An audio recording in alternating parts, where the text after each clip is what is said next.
give them quaint and colorful names. For the most part, the folk names confound the mystery of the walls, tantalizing us with misleading clues to their origins. In southeastern Europe, a whole series of Trajan's walls take the name of a 2nd century Roman emperor who probably played no role in their construction. To their west squat the remains of the so-called Devil's Dykes, and to their north the even more imaginatively named Dragon Walls. In Central Asia, the locals have acquired the peculiar habit of dubbing most of their long ruins Kam Parak, the Old Woman, in reference to a legendary queen who built great fortifications to protect her people. Shorter barriers on both sides of the Caspian Sea invariably carry the name Derbent, Persian for locked gate, and nearly every pass through the Caucasus Mountains features some ancient ruin known as the Caucasian Gates. Most of these have been attributed at one time or another to Alexander, who almost certainly never paused anywhere long enough to build a wall. Ruined walls appear all over the world. The materials, sometimes brick, sometimes stone, sometimes simply tamped earth, vary with the locale, but everywhere we find the same pattern: obscure barriers, adorned only by their colorful nicknames, nearly always facing desolate wastes. In Iraq, birthplace of the world's first civilization, ancient walls once formed barricades against the Syrian steppe in one direction and the even harsher wastelands of Arabia in another. Iraqi villagers dimly acknowledge these structures when they speak of the String of Stones, Nimrod's Dyke, and the Moat of Shapur. In Jordan, yet another barricade, the so-called Khat Shabib, wrongly attributed to a medieval Arab ruler, once divided civilization from the Arab wastes. The Long Wall in Syria takes pride of place for being the oldest.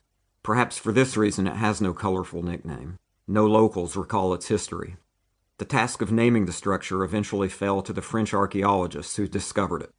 Amazed by the wall's length, they dubbed it simply Très Long Mur, French for Very Long Wall. The modern label reeks of practicality more than poetry. The archaeologists were clearly determined not to attribute the barrier to the wrong king, and it's no wonder that most authors prefer the abbreviated form, TLM. The physical remains of the TLM offer few clear indications of its origins, or for that matter, anything else. Archaeologists puzzle over the wall's every detail. They wonder how a fortification only 3 or 4 feet tall could have been defended. They argue about who built it. Was it Bronze Age Ebla, so famous for its massive cache of cuneiform tablets? Or perhaps the lesser-known city of Hama? They agree only that the TLM once functioned as a type of structure that, depending on your point of view, is either all too common in the modern world or not common enough. They have determined that the TLM was a border wall, the earliest ever built, and the first of many such predecessors to our modern border defenses. Hadrian's Wall, or what is left of it, lies more than 2,000 miles from Syria, in the much greener countryside of northern Britain. It was constructed about 2,000 years after the TLM, and it was nearly another 2,000 years after that before archaeologists started poking around the wall in earnest. By then, the concept of a massive barrier, stretching for miles along a border, seemed ancient and obsolete. When I joined my first archaeological dig at a site near the wall in 2002, walls never appeared in the nightly news. Britain was still many years away from planting a barrier near the opening of the Channel in Calais. Saudi Arabia hadn't yet encircled itself with high-tech barricades.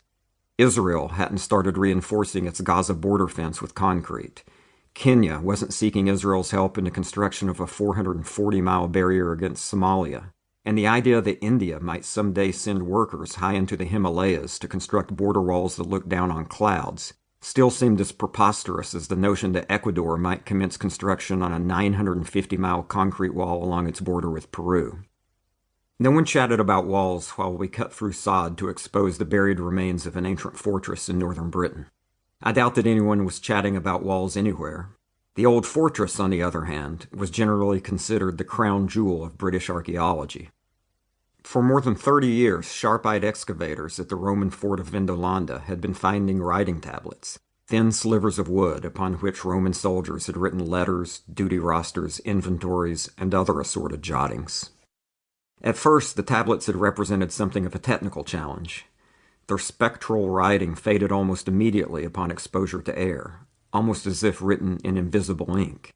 But when the writings were recovered through infrared photography, a tremendous satisfaction came from the discovery that Roman soldiers complained about shortages of beer, while the wives of their commanders planned birthday parties. The Romans, it turned out, were a lot like us.